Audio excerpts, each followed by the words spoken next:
Welcome to News Edge, your sharpest source for daily headlines and deep dives. If you're new here, don't forget to hit that subscribe button and stay ahead of the curve. For years, the US-China trade war felt endless. Tariffs, retaliation, and rising costs for everyone. Every headline seemed to bring news of new restrictions, more goods caught in the crossfire, and a growing sense of uncertainty for businesses and consumers alike. The world watched as two economic giants locked horns, each move escalating tensions and making global trade more unpredictable. The official story was that tariffs would bring jobs back and punish China, but mostly, they just made things more expensive and fueled a pointless economic standoff. American families felt the pinch at the checkout line, while manufacturers struggled to absorb higher costs. Small businesses caught in the middle faced tough choices: raise prices, cut staff, or close their doors for good. The promised manufacturing revival never materialized. Instead, uncertainty became the new normal. It seemed like this was our new normal, until everything changed overnight. The world was bracing for another round of tit-for-tat tariffs, but then, in a move that stunned markets and policymakers alike, the script flipped. Suddenly, the US government announced it was lifting a huge chunk of those tariffs. The news sent shockwaves through financial markets and left analysts scrambling to understand what had just happened. Was this a sign of a new diplomatic thaw, or something else entirely? This wasn't a diplomatic breakthrough, it was a desperate move to avoid a looming financial disaster. Behind the scenes, officials were racing against the clock, trying to prevent a crisis that could spiral out of control. The real crisis? A bond market meltdown that threatened to topple the US economy.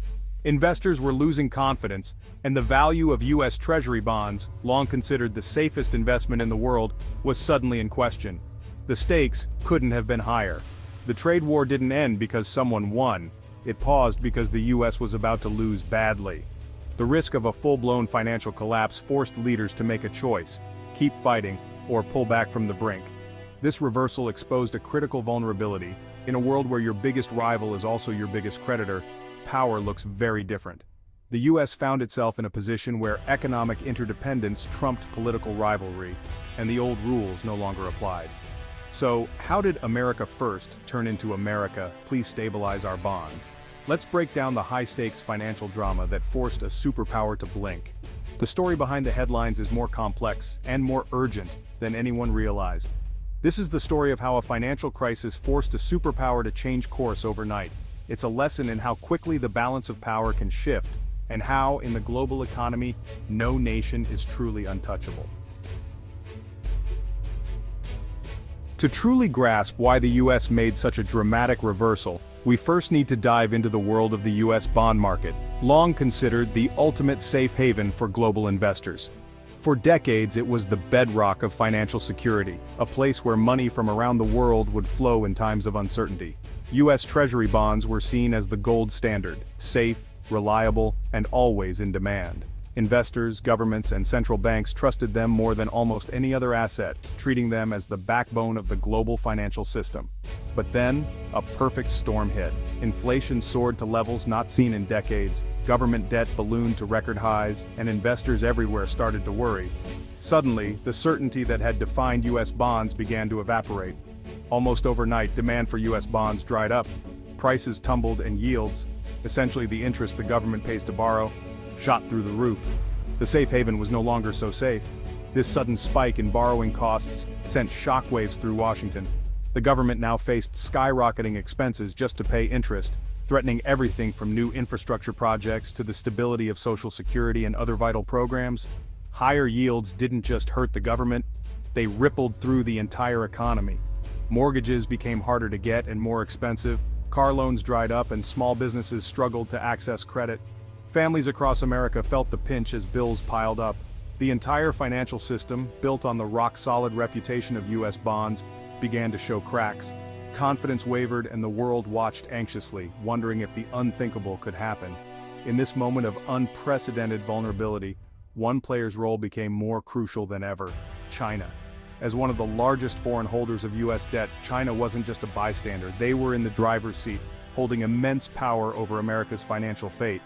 Beijing controlled trillions in US bonds. Their next move could either help stabilize the crisis or send shockwaves that would push the US economy even closer to the edge. After years of being targeted by tariffs and trade restrictions, China saw an opportunity. With the US vulnerable, they decided it was time to act, and the world braced for what would come next. The consequences of China's decision would be immediate, dramatic, and felt across the globe. As panic gripped the US bond market, a sense of unease spread like wildfire through the financial world.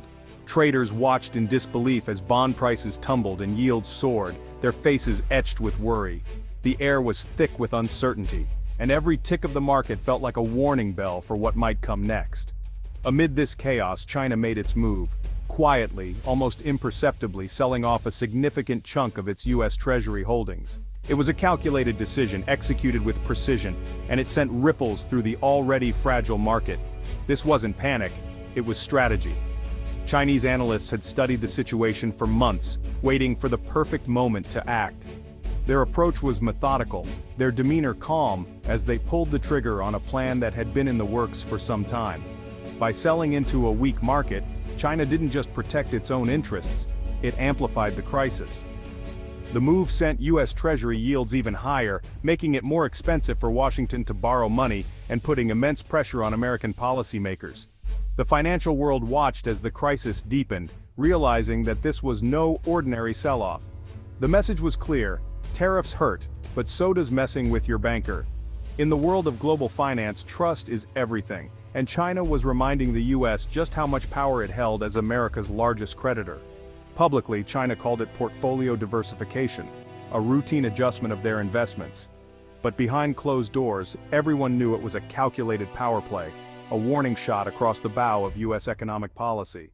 China was weaponizing its US debt holdings, using them as leverage to force a change in American policy. It was a bold move, one that signaled a new phase in the economic standoff between the two superpowers. Of course, it was risky. If the US economy collapsed, China would suffer too. But Beijing was betting that Washington would blink first, that the fear of financial catastrophe would outweigh any desire to keep fighting. And for the moment, they were right. The threat of more selling and the fear that other countries might follow China's lead set off alarm bells in the White House. Urgent meetings were called, phones rang off the hook, and policymakers scrambled to contain the fallout. Suddenly, the trade war was just a bargaining chip in a much bigger, more dangerous game, a high-stakes contest where financial stability itself was on the line, and every move could have global consequences. The power dynamic had shifted almost overnight. What once seemed like a simple dispute over tariffs had become a test of economic might and political will. The US now faced a stark choice: keep fighting and risk a financial catastrophe, or step back and negotiate. In the end, the answer was obvious. Sometimes even the world's biggest superpower has to respect the rules of the game. Wall Street's reaction? Pure panic. The value of US Treasury bonds, the bedrock of global finance, plummeted. The stock market crashed, the fear index soared, and investors scrambled for safety that no longer existed. Banks, pension funds, and insurance companies faced massive losses, threatening the stability of the entire system. Commentators used words like catastrophe and meltdown, not seen since 2008. The crisis quickly spread from Wall Street to Main Street, mortgages and business loans became unaffordable, and recession loomed. Pressure on Washington became unbearable. Wall Street titans and economists demanded action, warning that the administration's tough on China stance was now a direct threat to the US economy. The message was clear: end the trade war, or risk disaster. Even those who once supported tariffs now saw them as a threat to survival. The government had to act fast. Cornered by financial chaos, the US administration blinked. In a rushed press conference, officials announced a 90-day pause in the trade war, suspending major tariffs on Chinese goods. The official line was stabilizing markets, but everyone knew it was a forced concession to China's power play. Years of tough talk were undone in a single move, an admission that the US had overplayed its hand. The details were clear: the US cut tariffs, China paused its bond sell-off, and both sides agreed to a temporary ceasefire. This was a circuit breaker, not a solution, a desperate move to stop the panic. The White House insisted it was temporary, but the damage to America's tough-on-China image was done. The world saw the limits of US economic pressure when its own financial house was at risk. China had shown it could fight back with asymmetric tools. The 90-day pause wasn't just a truce, it reset the terms of the US-China relationship. the balance of power had shifted. You'd think American companies would be fleeing China after all this, but the reality is more complicated. Many US firms actually pushed for the tariff rollback, desperate to keep access to China's massive market. For brands like Tesla, Starbucks, and Apple, China isn't just a factory, it's a key source of growth. The trade war was a headache, but losing China would be worse. Still, the chaos has forced companies to rethink their strategies, with many adopting a China plus one approach, diversifying supply chains to places like Vietnam or Mexico. The result? A messy mix of optimism and anxiety. The tariff pause brought relief, but no one thinks the risks are gone. US businesses are stuck navigating a minefield, hoping to profit while the superpowers sort out their issues.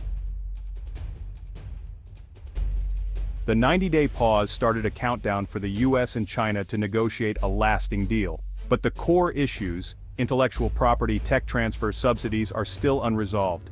This time, China comes to the table with new leverage, having shown it can shake the US financial system. Beijing will push for a permanent end to tariffs and more stability, while the US needs something to save face. The US negotiating position is weaker than ever. The goal now is damage control, not victory. Will they find common ground, or will the truce expire and the trade war resume? The world is watching because the outcome will shape global trade for years. This ceasefire is fragile, and the path to peace is full of obstacles. No one should be holding their breath. The US-China showdown wasn't just their problem, it sent shockwaves through the global economy. Countries holding US dollars and bonds watched in horror as their safe assets wobbled. The crisis exposed the risks of a dollar-dominated system and made central banks worldwide rethink their strategies. The tariff pause also threw global supply chains into confusion. Should companies reverse their changes or wait for the next crisis? The world's businesses are caught in the crossfire, struggling to plan amid constant volatility. Ultimately, everyone has a stake in whether the US and China can coexist peacefully. A stable relationship would boost global growth. Renewed conflict means more chaos for all. The world is hoping the superpowers can agree before they crash the whole system. So where does this leave us? The US can no longer pretend it can wage economic war on China without blowback. When your rival holds your debt, they have real power over your future. The bond crisis was a harsh lesson.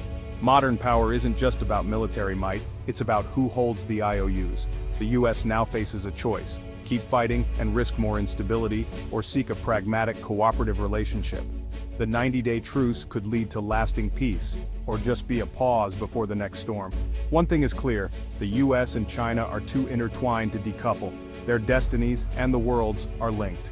The trade war ended for now, not with a bang, but with a desperate plea to stabilize the bond market.